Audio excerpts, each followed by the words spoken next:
Good evening, guys. Been a couple days since I've done any of these recordings, but I took the notes. This is later than I anticipated doing this, but that's okay. Again, I don't know how many of these I'll be getting done. I was hoping to do one a night, but things have just gotten away from me, and I just dealing with a lot right now. But that's okay. So, next team we have, since this is only the 10th draft position. I haven't gotten very far, only four teams. Um, so fifth team is Justin. I really like this draft. I consider Justin to be my sleeper team, and we will be going into that right now. So 10th pick, first round, you took Joe Mixon. I like Mixon. Now, obviously, Elliott's come back. As of this recording, it is Wednesday night, so first game is tomorrow. Get excited. But for my money, considering the back end of the draft, and since we went so RB heavy, so we're talking like eighth pick was Connor, ninth pick was Gurley. You took Mixon. I took Elliott. Rich took Dalvin Cook. Patrick took Kerryon Johnson and Brian took Chris Carson. So I'm really high on Connor. We'll get into that when I get to Sarah's team, but I think the next best pick was Mixon. I really like Mixon. He reminds me a lot of Le'Veon Bell. Funny enough, when Bell was at the Steelers, he's not as patient a runner as Bell. Bell is probably the most patient runner I've seen running the ball since maybe Barry Sanders, because he just waits behind the offensive line until there's a hole. But Mixon has that patience, and it's not often you see that. Most running backs immediately try to use their vision to just hit the hole real fast, like just cut in very quickly. Mixon and Bell aren't like that. They get the ball and then they're looking for a gap and looking for daylight. And Mixon's been on a team, I mentioned it earlier today in the chat, but he's been on a team that's frankly not very good. I mean, for years they were going to the playoffs with Andy Dalton, AJ Green. They had Mohamed Sanu. They had quite a few good players like Chris Henry for a time. Jeremy Hill was a pretty good running back. So they had some good players, but they would always just flame out in the first round. But in the past couple of years, Green's been hurt. Dalton was hurt last year. They let most of those guys go. So Sanu left, for example. So it's been hard because they've tried to replace those players and they haven't done a very good job. I like Tyler Boyd as a wide receiver. I think he was very good last year in the slot, but John Ross III has not looked very good in 2 years. Their offensive line, they have just whiffed on picks in their offensive line. Dalton has regressed. I think Dalton is the epitome of an average NFL quarterback, and he's just regressed to the means of being below average now. All of this is to say, in all of that time, their best player has been Mixon. Mixon has made the offense go. They feed him a lot. He's behind a mediocre line with a quarterback that isn't very good at passing the ball, frankly, with injury-prone tight end Tyler Eifert, with injury-prone wide receiver AJ Green, with not much talent around him, and he's made do with what he has, and it's been very good. Mixon is a very solid player. If he had any sort of talent around him, he would be much higher on my running back list, to be frank. Le'Veon, at least now, he's with the Jets, he has Darnold, and he has a decent offensive line. Gurley has the best offensive line in football. Cook has maybe not a good offensive line, but he has the best wide receiving core in the league with the duo of Diggs and Thielen. Ezekiel Elliott has the second best offensive line in football. Each of those guys have lots of things around them to surround them to make them better. Melvin Gordon has Phillip Rivers, as I mentioned in the chat. Mixon doesn't have any of that, and it's unfortunate, but he's really good. He's really talented. He's a very good runner. I think this was a very good pick for where you were. You didn't want to take the risk with Elliott. I totally understand. No one else did, obviously. So I get it. I had Mixon as the 11th player on my board. So you got him at 10. I'm completely okay with that. He's just a very good player. If the circumstances around him were better, he'd be even better. I don't think Dalton will bounce back, but maybe he does. And if he does, then you've done very well. So, yeah, I like the Mixon pick. He's a good player. He's always healthy. He plays very well. He might be in a bad situation, but that means all of the offense is going to run through him. So, yeah, he only played 14 games last year, so not the full 16. So whoever, I think Stefan's the Giovanni Bernard um, holder right now. Yeah, he has Giovanni. He has like no running backs, but he's holding Giovanni Bernard. So maybe look into Bernard since they did sign him to an extension for a reason. But yeah, no, Mixon's a good player. I expect he'll probably lead that team in touchdowns this year, to be honest with you, because they are just Bengals are hurting for talent this year. So I really like that pick. I really like your next pick. So you took Josh Jacobs.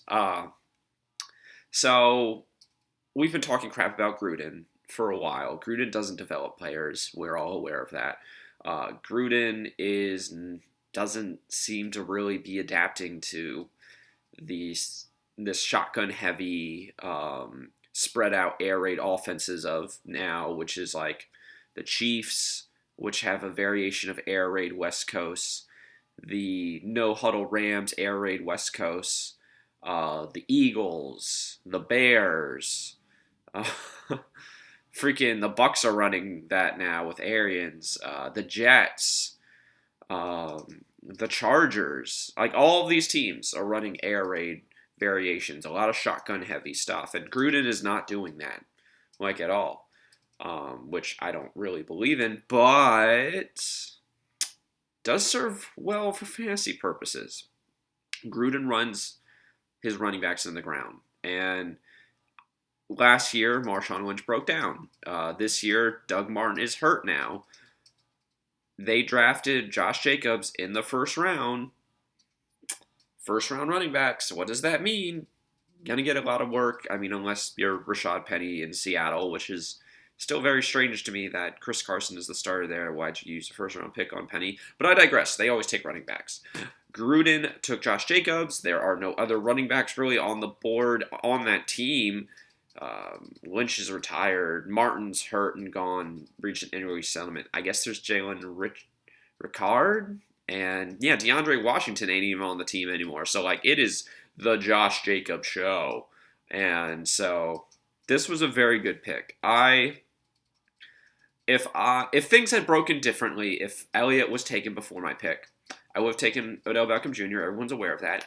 And I either would have taken Aaron Jones, love Aaron Jones, adore Aaron Jones. But if he was gone, my other choice was Josh Jacobs. I really like Josh Jacobs. He was not destroyed in college, surprisingly, at Alabama, because they had other running backs. They ran Damian Harris and Najee Harris and not Josh Jacobs, which is perfectly okay with me because he was the most talented player, and if Nick Saban wants to not use him, that is perfectly fine. I don't care. College doesn't matter. So he's a new feature back. They used a first-round pick on him. He's going to get a ton of work, so like there is nobody on that roster to even challenge him for any sort of role, really. I guess Ricard could be maybe the third-round pass-catching back, but it is the Josh Jacobs show. He'll be the next running back. Last year, the only running backs who averaged over 17 carries were Ezekiel Elliott and Todd Gurley.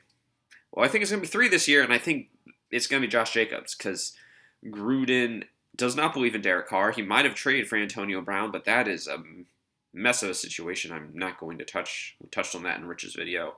The point is, Jacobs is the guy.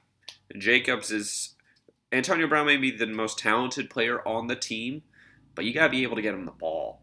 Jacobs, you will get the ball because you just got to hand it to him, and they're going to give him all the work he can handle. So I imagine they're going to be down in some games, so he may not get a ton of carries, but 250, 270 carries rookie year in Oakland, if he stays healthy, yeah.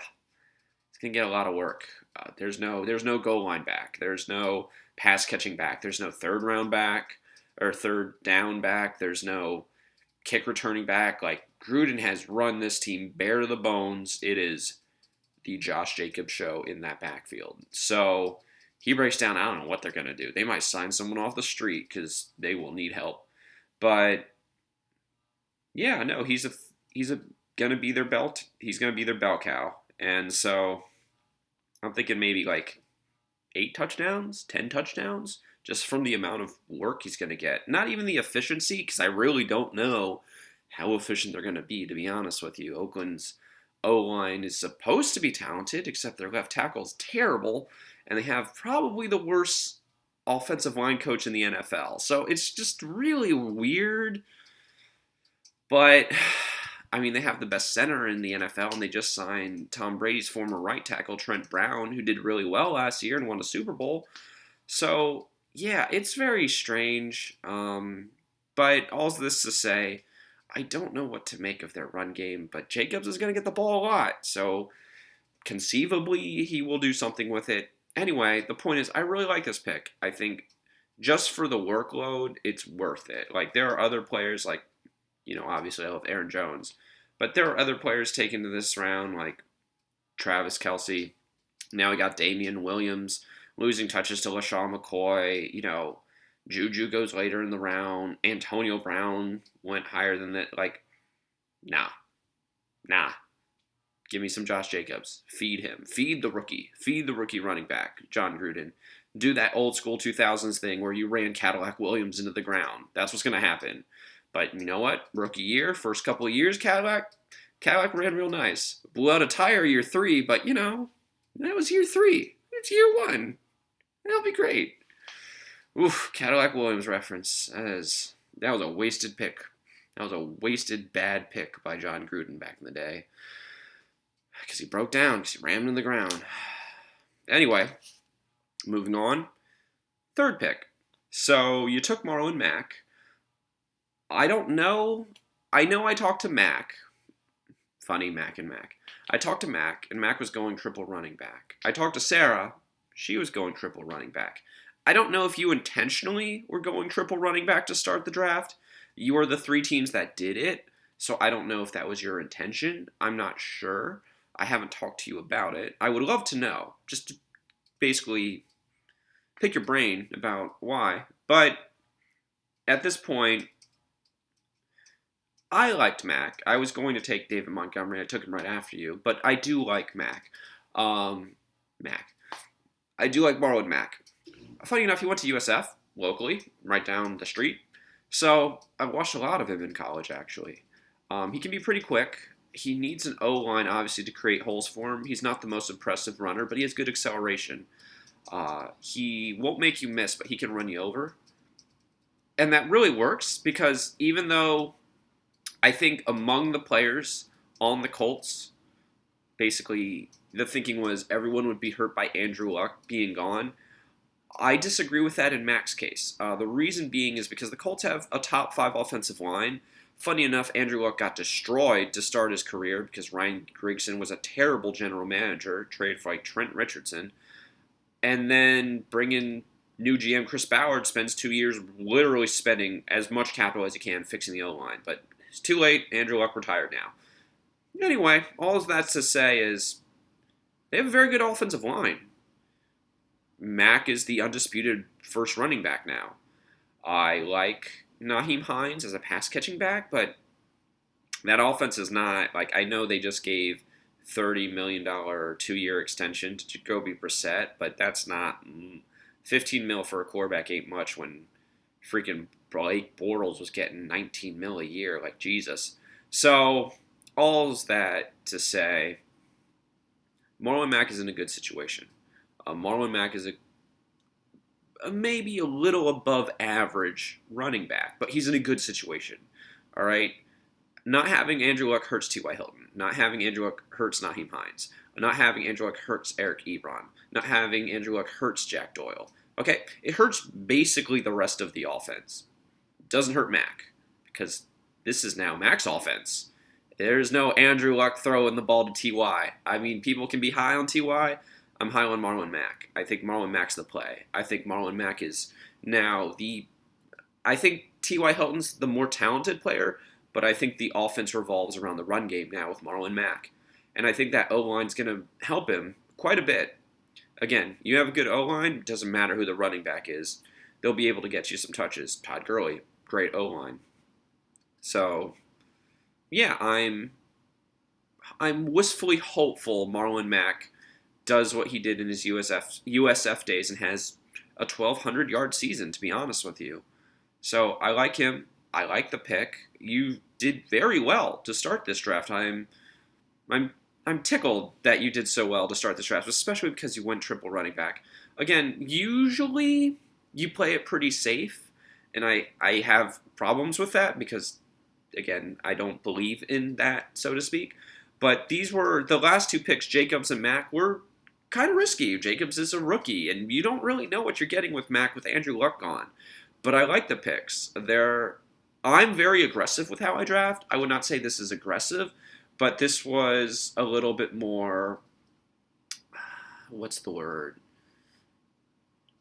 It was less conservative. It was more like, basically, you put more skin in the game, so to speak. You gambled, and I like that. Because there were other players on the board that I like as well. But I like the Marlon Mack pick. I like the Josh Jacob pick. And Mixon is a good enough player that he's very safe and probably will be the staple in your lineup. Mixon's not going to be like a top 4 or top 3 running back, but he'll be top 8. Always is. He's super consistent. Josh Jacobs, we don't really know. He's a rookie, but all the signs point to him getting a ton of work. And Marlon Mack now has the offense revolving around him. It's a good situation to be in, and he has a good offensive line, and that's half the battle. So, yeah, I like all of these things. All of these things add up to a very good start to your draft. I have Mixon as the 11th running back. I have Josh Jacobs as the 13th running back, so they were very, very tight. And I have Mack as the 28th running back. Now, that sounds kind of low, but you have to remember there was a lot of running backs taken. A lot. So, yeah, goodness. When 14 are taken in the first round, it's tough sledding when you're starting in the third round. But I like that Marlon Mack pick. I like that. I wouldn't say it's aggressive, but it's not safe either. I appreciate that. Next pick. So, now we're starting to go a little wide receiver. I will say, again, Keenan Allen was on the board. This was probably the one wide receiver, like I know Cooper was taken. I had Cooper last year. Not too big a fan of Cooper, to be honest with you. I will go into that in the next video. I know Diggs was taken. We went over Diggs' injury history today on the chat. That's why I was kind of like, I like Diggs a lot, but can he stay healthy the whole time? And I'm even Mr. Injury Risk, and I even am aware of that. So, Brandon Cooks was taken before his pick. I like Cooks. I think he's the number one receiver. But this, for me, for the money, for the pick, for the draft capital, was probably one of the better picks in this round. Certainly better than the Mike. I still don't understand the Mike Williams pick. I have no idea why that pick was made to start the 4th round. That was such a reach. This was a much better pick. Adam Thielen. So I have Thielen as the 11th wide receiver in fantasy this year. To give you a general idea of that, the wide receivers I have ahead of him are Hopkins, Adams, Julio Jones, Michael Thomas, Tyreek Hill, Odell, Smith-Schuster, Antonio Brown, Mike Evans, and Keenan Allen. So I technically have Keenan Allen ahead of him. All the other guys were taken much higher, okay? The only one that was taken, I believe, kind of, sort of, was like Mike Evans towards the end of the 3rd round. Everybody else, except for Keenan, was basically taken in the first 2 rounds. So, I like Thielen. I like Thielen quite a bit. I know Minnesota's going run heavy, and people are worried about that. Kirk Cousins is making a lot of money. Thielen got an extension. Kyle Rudolph got an extension. Stephon Diggs is still there. even if they say they're running the ball a lot, they're going to have to pass. Uh, their O line is still not great. I don't understand why Mike Zimmer fired DiFilippo so he could go to Stefanski so he could run the ball more and control the clock. Like, that didn't win you games. That didn't get you to an NFC championship game. Throwing the ball did. But whatever, sure. The point is, I think Thielen's talent wins out. I think if anyone on that offense, really, Dalvin Cook gets hurt a lot. Stephon Diggs gets hurt. Kyle Rudolph gets hurt. Thielen is an Iron Man. Thielen is gonna be there. This was a safer pick, but I'm okay with it considering how the board fell. I think Allen was probably the best player on the board at this time, but I think Thielen is a very good player. That's not to say I'm comfortable taking Thielen over Allen considering the circumstances around him, and maybe you just want someone safe because Thielen's an Iron Man, and maybe you're afraid of Allen getting hurt. I don't know. Maybe you're afraid of Mike Williams cutting into Allen's workload, which I still don't get it. But I like the Thielen pick. All these picks, I like them. I like them quite a bit. Next pick. So I've mentioned this before in a video. I will mention it again. I ended up taking Miles Saunders. I had two people on the board. It was Saunders and Cooper Kupp. I'm very high on Cooper Kupp. Little Cooper Kupp, as they call him. Cooper Kupp tore his ACL last year, as we are well aware. He tore it in Week 10. Up until that point, he was the 12th best wide receiver in fantasy. Up until that point, the Rams had the number one scoring offense in fantasy. Afterwards, it just wasn't the same. Kupp is really good. I know the number one receiver is Brandon Cooks. I know they have Todd Gurley. I know they drafted Darrell Henderson. I know that, a lot of people really like this Rams offense. Like, Robert Woods is a good wide receiver. But Kupp is the one who got the most targets. Kupp is the one who was looked for in the end zone. Kupp is the one who led that team in receptions when he was healthy. Kupp has the most upside.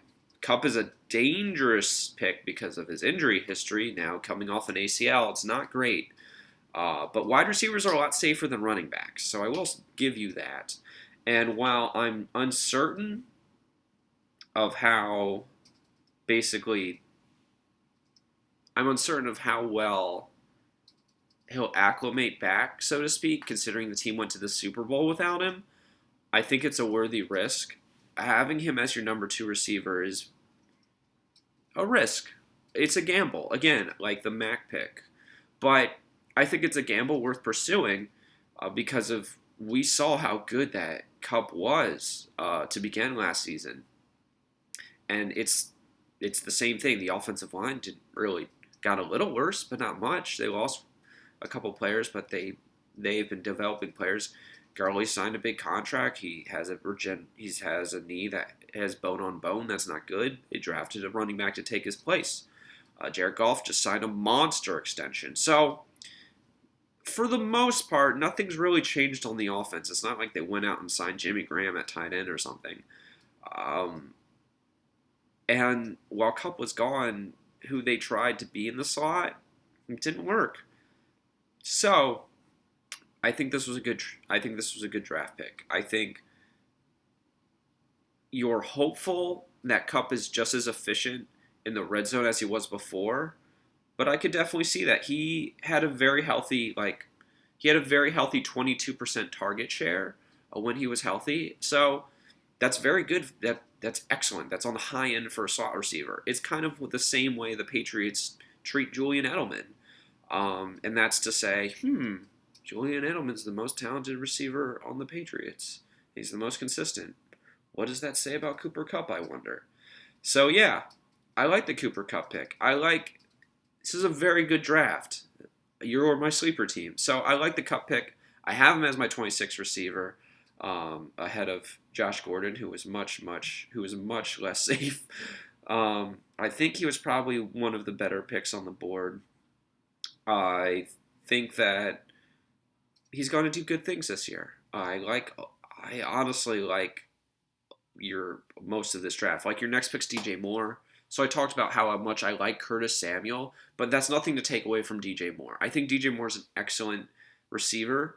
I have him as my 21st receiver. In that Carolina offense, I think they've gone away from those tall guys like Devin Funchess, Kelvin Benjamin, basically basketball players for Cam Newton, and they've gotten these speed guys like Curtis Samuel and DJ Moore. Now, again, I talked about how much I like Curtis Samuel because he's going to get the gadget plays. He's really exciting. They got to feed him the ball. But DJ Moore showed out last year. DJ Moore was very good. DJ Moore is probably the first receiver in Carolina to remind me of Steve Smith. Steve Smith was such a great player. And so I know they used him. He was basically the first round pick last year, and they're trying to get more out of him. He was like the 31st receiver last year, so he wasn't amazing. And I will never say that the Carolina offense will be a passing offense, but this is your third receiver. Like, that's a fantastic pick.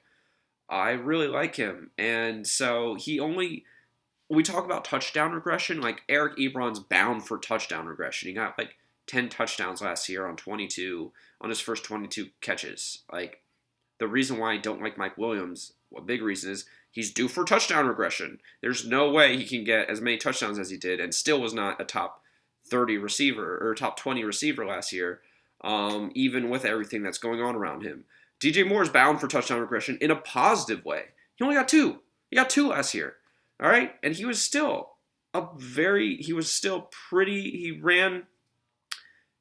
he's a breakout candidate. He ran a lot of routes. He's the number one receiver on that offense, even with Curtis Samuel there. He's technically the number one receiver. So, I mean, I think he's ahead. I have Greg Olsen. I think DJ Moore is ahead of him because Olsen's 34 now, and Moore's a young kid. He's only 23. They invested a lot of capital, first-round pick on him. And so, even though I like Curtis Samuel, I think DJ Moore's a good player. If Cam can finally be healthy and throw a deep ball to save his life, Moore will be the beneficiary of it.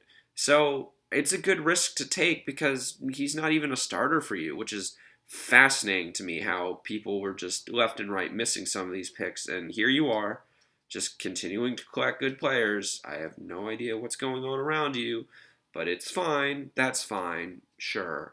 So, yeah, the next pick was Peyton Barber. God help us all. So, like the DJ Moore pick. Next pick, you took Christian Kirk. Like, just riches. You're just taking in gold. You're just collecting gold. So I got Christian Kirk as my 25th receiver. So let's go through this. Adam Thielen's the 11th receiver.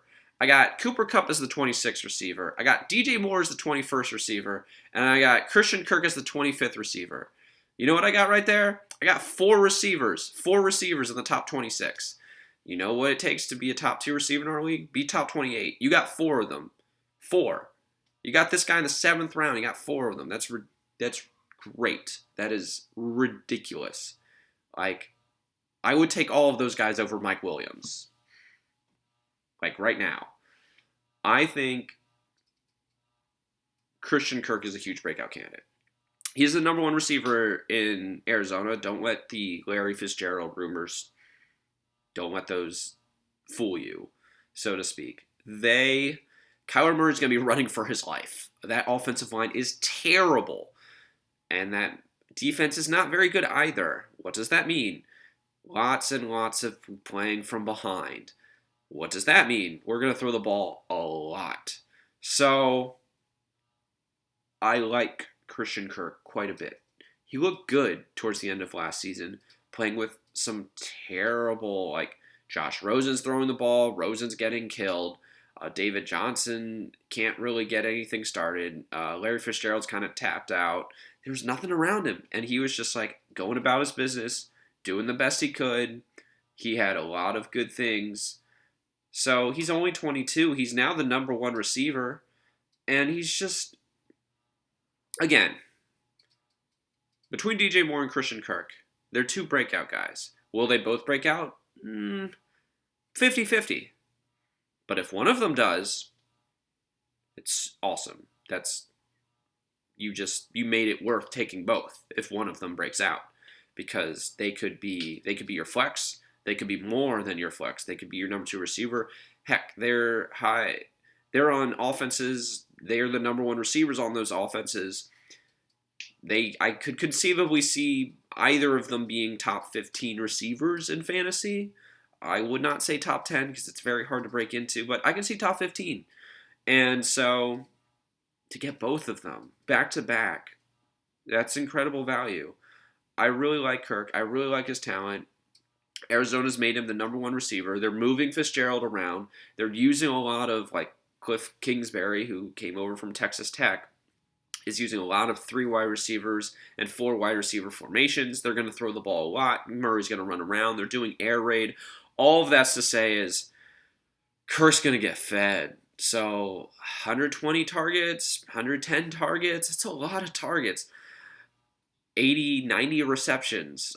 What he does with them, I don't know. So maybe 6 touchdowns, maybe breaks 1,000 yards, but still, a 7th round. Like, who cares? Like, roll the dice. If he gets hurt, hey, you got 3 other receivers. So the DJ Moore, Christian Kirk picks go well together. With Cooper Kupp, that's 3 guys, like, all within, like, 5 places of each other. And they're all in the top 26 with Thielen. Like, that's over. I will take that depth over having, like, 2 superstar receivers and then because chances are one of them is going to get hurt. That's really good. That's a really good start to your draft. I really like that. I dig it. That's excellent. That's an excellent beginning. J.J. Watt, you took next. I think it's a reach. I don't like taking defensive players, but he's fantastic. He's probably the second best defensive lineman after, I would say, probably Mack. So I agree with that. Sure. I think I still don't like taking defensive players, but sure. It fills a hole and you don't have to worry about it. Next, we have Matt Breida. So he's my 37th running back. So he's your 4th running, like, just collecting gold. You're just collecting gold while other people are just kind of flying by. The San Francisco 49ers depth chart was released today. You know who the starter is? Matt Breida. How the heck did he fall to the 9th round? It's like people were asleep at the wheel. How is Peyton Barber in the 6th round and Breida's taken in the 9th? What's going on here? So, this is excellent value.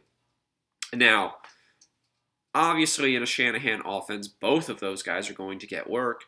But if anyone remembers, 2016 when Devontae Freeman was the number 1 running back in fantasy football and Tevin Coleman was a top 10 running back in fantasy football. Oh, wait, who was the offensive coordinator? Kyle Shanahan was the offensive coordinator.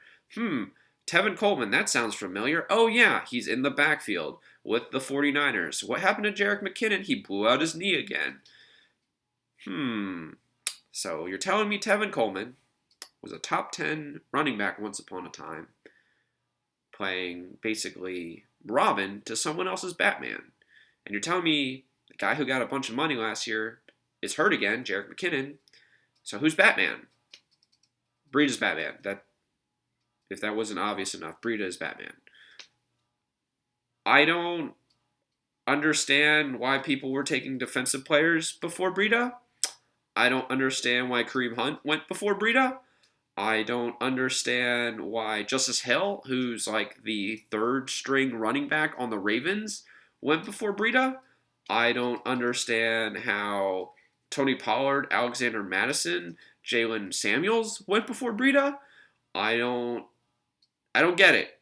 Nyheim Hines went before Breida. Nyheim Hines went before Matt Breida. Okay, Nyheim Hines is like the 3rd down catching back for the Colts, and he went before Matt Breida.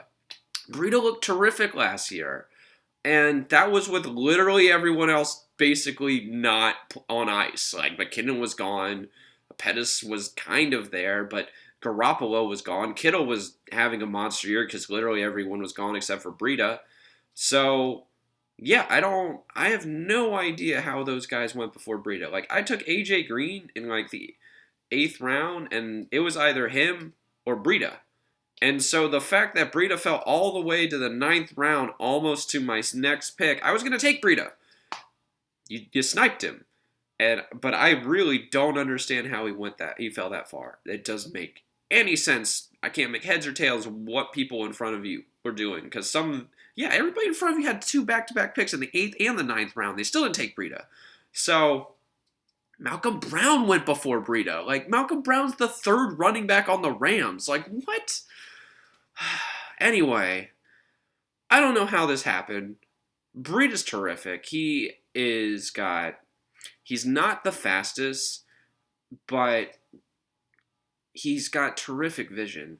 So, actually, his best comp is probably Devin Singletary on the Bills. So, neither player is like super fast, and neither player has that acceleration that Alvin Kamara, quick step, one step, just gets gone. They don't have that, but they have this ability to just see the hole and get there. It's like there will be nothing there, but they'll just know when it's going to open up and just be ready for it. It's kind of like that. It's almost intuitive. And that's a really good ability for a running back to be able to have. It's a lot like Devontae Freeman. Now, is that to say, Matt, that Breida's going to be the number 1 running back in fantasy football? No, I don't think so. I mean, I guess it could possibly happen, but a lot of things would have to go right.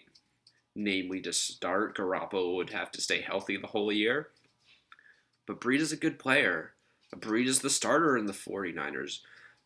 You have a wealth of options that it's stunning to me because Breida would be a flex on most of these teams. Christian Kirk would be a flex on most of these teams. DJ Moore would be a flex on most of these teams. 3 guys are on your bench that could be a flex for some of the players some of the teams that are ahead of you. Gold. You are collecting gold. You're literally collecting gold. I don't really know what else to say about Breida. I think he's excellent. I think the upside is excellent. He probably should have been gone in the 7th round, if not sooner. I have no idea I guess people were just asleep at the wheel and they were just like, oh, looking at the charts, these are the players that are ahead of him. I don't know what they were doing. Like, I don't give a damn what your chart says. Who's a starter? Who's not a starter? How is Peyton Barber in the 6th round being taken against Matt Breida, who's starting in the 49ers in the 9th? Like, I knew Breida was going to start. The depth charts and all the preseason said he was going to start. Did no one see that? Did we just assume, oh, Tevin Coleman's the guy, even though Coleman's literally doing what he did under Kyle Shanahan when he was in Atlanta, which was B. Robin? Did no one else catch that?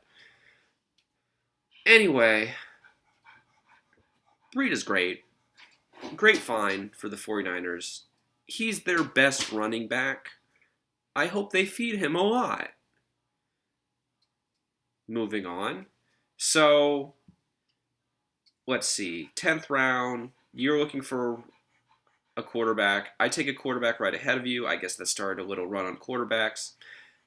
I like Drew Brees. I have him as the 13th quarterback. So, I'm not super duper high on him. But, I mean, considering some of the other quarterbacks that were taken, like Mahomes is gone, Watson's gone, Rodgers gone, Wentz is gone, Mayfield's gone, Newton's gone, Jackson's gone, Winston's gone, Murray's gone, Ryan's gone, Roethlisberger's gone. The only real other guy I had on the board, I guess, would be like Russell Wilson. So for the value, yeah, I think Brees will bounce back. He was really great until he had he got hit on the shoulder in week 11, and after that one hit, the last 6 weeks, they basically went a little bit more run heavy with Kamara. I don't know if they're going to do that again. I don't think they will. I'm interested to see, but Drew Brees is very solid. He's a starting quarterback in fantasy. I don't think you have to worry about anything. It's a relatively safe pick, and he's Drew Brees. Like, he's going to play all 16 games. You don't have to worry about it. Just plug and play. Don't worry.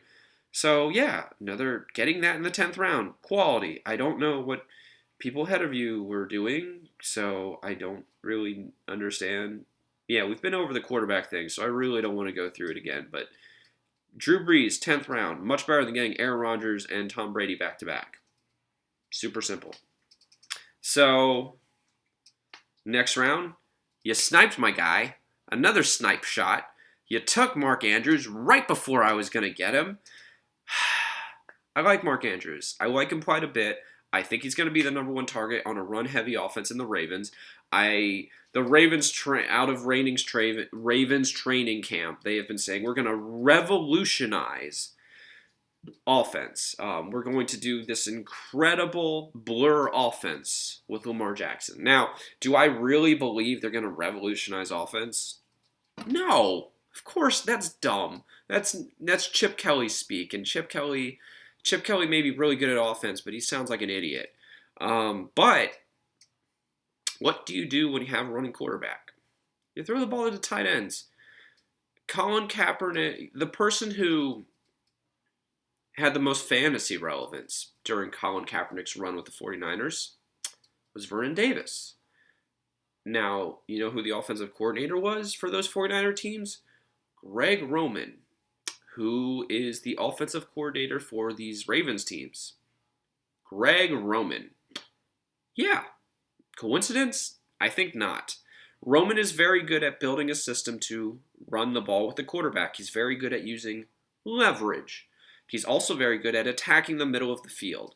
The Ravens' best players, now they used obviously some high picks. They took Hollywood Brown, for example, in the first round. Decent sleeper. But the year before, Mark Andrews went in the third round. Hayden Hurst, another tight end on that team, went in the first round. They still have... So, yeah, they're used quite a bit of draft capital. Funny enough, Hurst was hurt most of the year, and in comes Mark Andrews, who is now the guy. And so that is all to say. Andrew was my target at tight end. Andrew was who I was looking for to get at tight end. Andrew was who I was hoping to get in the 11th round.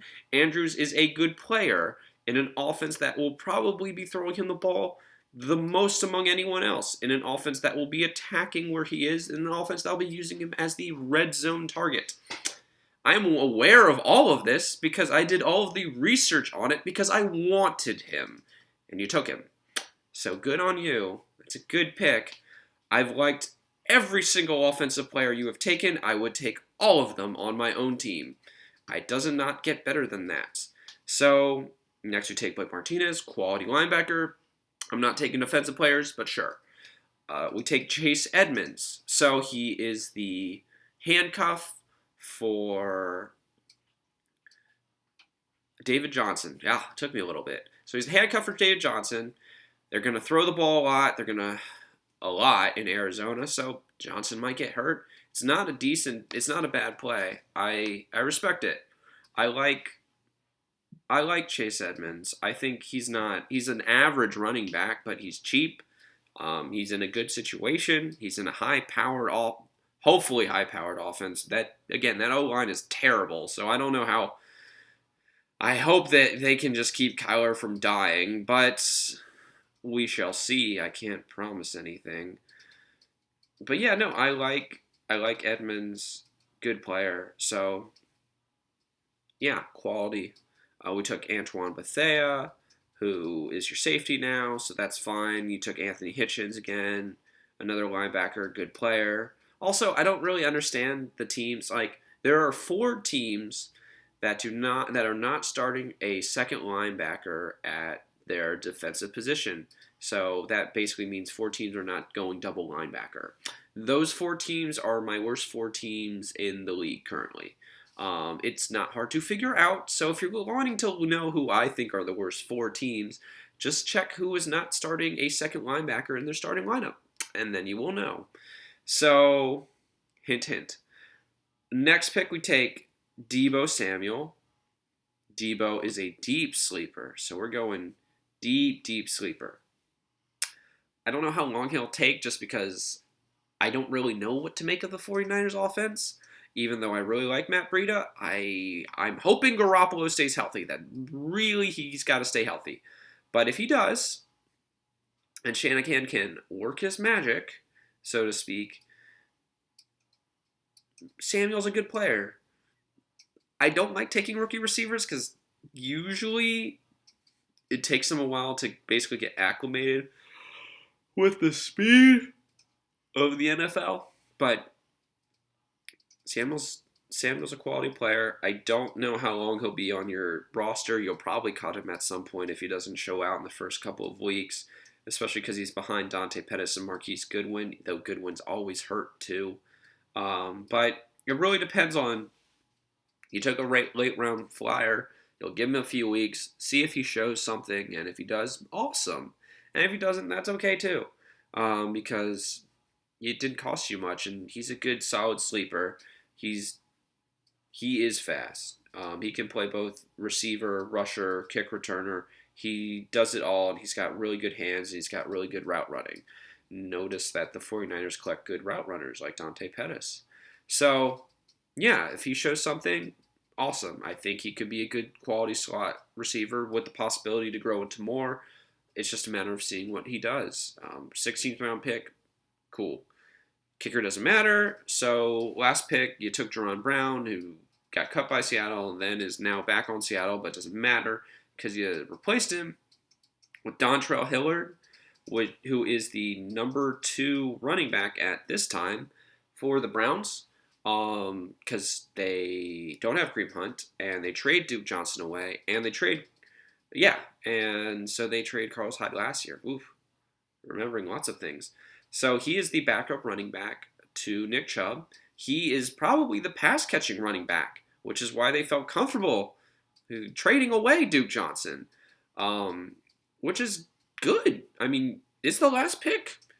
I mean, heck, it's not even the last pick. You picked him up off free agency. That's good.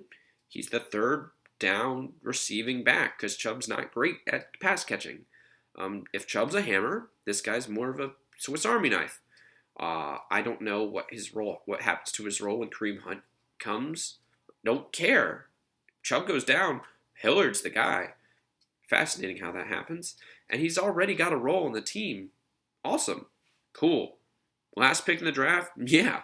Let's take a running back and maybe he'll do something. In the meantime, I can just hang on to him. He's a good handcuff and see what happens. Someone's bound to get hurt.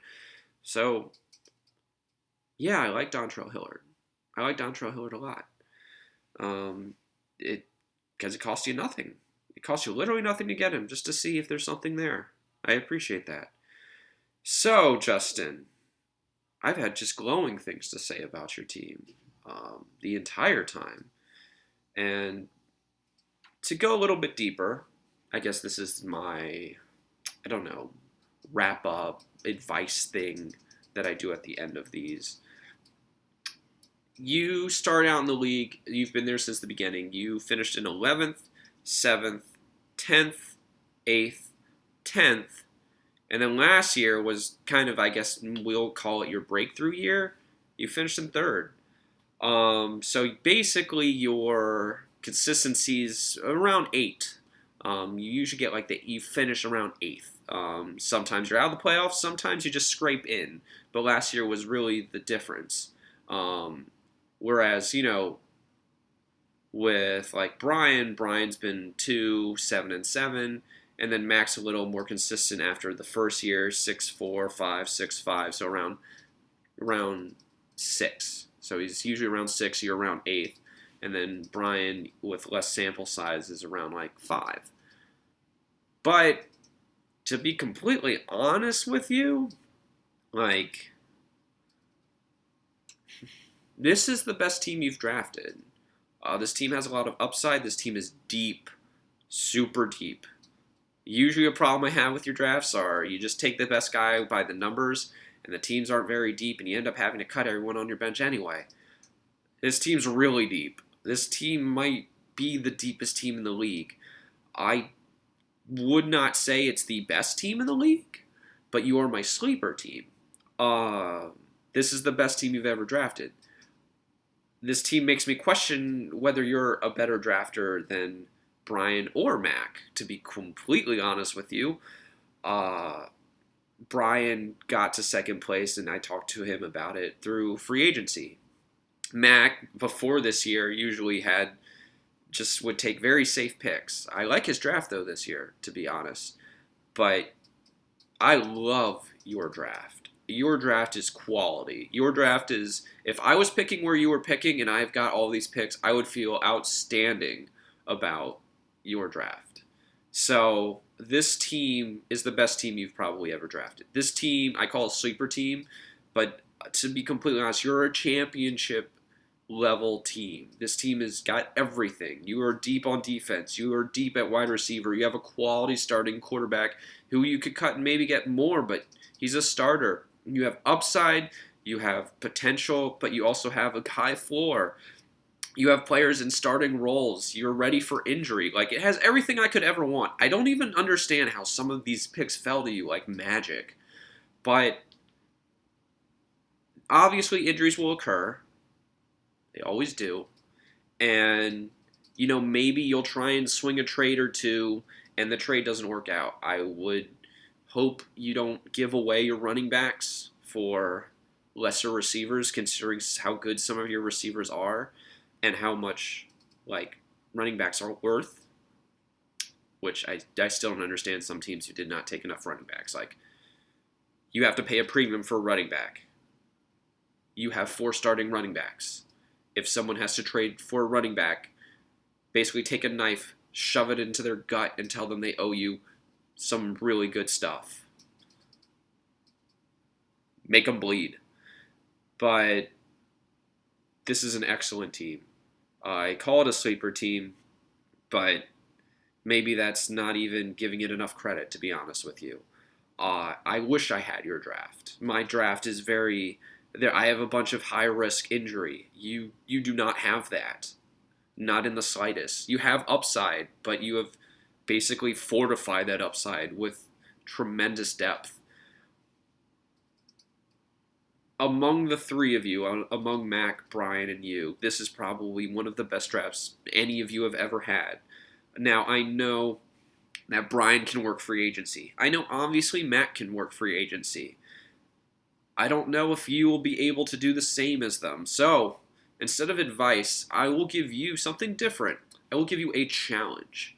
And my challenge to you, Justin, is to watch one game, simply one game a week. I don't care what the game is. I don't care who's playing. Just one game. It could be the Monday night game, the Thursday night game. It could be a Sunday game, what have you. Just watch one game. And the reason I bring that up is watch one game, see if you can see something. See, let's say... Yeah, I'll give you an example for tonight. Tonight, I went on our free agency, and I picked up the Bucks' 3rd-string running back. His name is Dare Agana, I believe. I can't even pronounce his name correctly. The reason I picked him up is very simple. Peyton Barber's not very good. Ronald Jones can't catch the ball and is not very good at pass blocking and simply isn't very good either. Agoulier looked good in the preseason. He can catch the ball. And he's looked like the best running back on the team. He's already carved out a 3rd down role and beaten out Andre Ellington for a roster spot. Do I think he's the most talented running back in the NFL? No. There's a reason he went undrafted last year. Is he better than Peyton Barber than Ronald Jones? Yeah, probably. So why do I bring that up? The point I'm trying to make to you is I just want you to watch one game a week. Maybe even watch some of the players on your team. Just see if you can find almost, I guess what I'm saying is see if you can find what I see. See if you can find that acceleration in Alvin Kamara. See if you can find that route running ability of Keenan Allen. And the reason why I bring that up is because later in the season, when other people might be scrambling for something, these early games that you watch, you might see something that catches your eye. The way Dare for the Bucks caught my eye and why I picked him up. Because honestly, if you get just one really good, solid free agent find, you spend $25 on this guy because you saw something. You just, Philip Lindsay last year, you just saw something and you picked him up and the team stays healthy, you could win a championship. It's fascinating to me, in a sense, that Mac and Brian have struggled with drafting, and you have drafted a team like this. It's almost like a gift.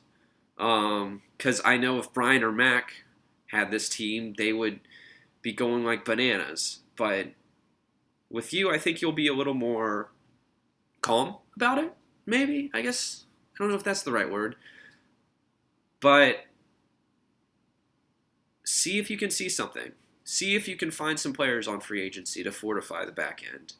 Because if you do, if you captain this team correctly, and obviously injuries don't happen, you are probably the first out of town person that I give a very good chance. Not a good chance. Not an okay chance. Maybe like a 1 in 5 shot at winning a championship. This team is really good. Everywhere. Every single position down the line is really good. Just run it right. Don't try and dump running backs for bad receivers. Don't try and buy crappy quarterbacks because you need something for Drew Brees. Don't destroy the depth you've built. It's a gift. This team is a gift. Run it right. Treat it right. Try and just slowly build. Because if you do, it'll take you places. Might even win you a ring. So, yeah, you're the first real out-of-town person I give a draft grade. So, you're my first person this year. You get an A. This is an A draft. I like every single pick on this team. I love this team. I call you a sleeper team. You're not the best drafted team, but that's only because one other person did really well. So you are my number 2 team this year. And frankly, you have the depth to win a championship. And so I hope this year, maybe more so than years past, when it's like week 9, and you're like, oh, wow, I have a lot of depth. Instead of trading for depth, I hope you take like DJ Moore, Christian Kirk, and let's say Debo, Samuel, and Hillard, and you trade all of that away for like an Ezekiel Elliott. Because you do something like that, you throw that guy in like flex, you'll destroy teams. Like you'll utterly destroy them. Like I already see this team getting like 8 wins in the bag easy considering your schedule. So, yeah, captain it right. You will go far. So that's my challenge to you. Just one game. One game, pick a player on either team, and just watch him carefully, see if you see something. Maybe it could be the star receiver, but I would suggest, try and find someone that you would go into the game with like a game plan, so to speak. Like, I want to see the third down running back on Washington. I want to see Chris Thompson. Or try and find someone on free agency like, heck, pick a Dolphins game and see if you can see one of the Dolphins players doing something, whether it be a linebacker, a wide receiver, either of the running backs. You could trade for them. Just see if you can see something. Because, again, if you can just work free agency, if you can just find one diamond in the rough, my goodness, this team is good. So, yeah. Number 2 team. Really good team. Championship-worthy team. Good luck, Justin. I do not look forward to playing you at any point. I am glad I don't think I play you early in the season because the only thing I see is injury. And even if you have injury, you have starters for days. Captain that ship right.